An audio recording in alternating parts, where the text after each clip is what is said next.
ang tulong ng nakaraang administrasyon.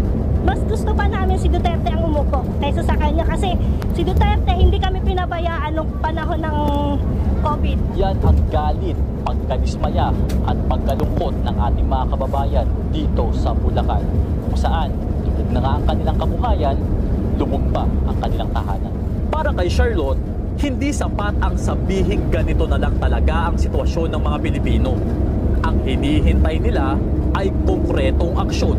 Ang problema, ang katuwiran nila, ganito na talaga tayo. Paano pa ang gagawin natin kung ang presidente natin yun na ang sagot? Dapat nga gumawa siya ng aksyon hindi yung ganito na lang tayo. Dapat may aksyon. Kasi kung hindi naman nila inano yung flood control na yan, di sana safe tayo lahat. Walang aksyon, walang nangyari.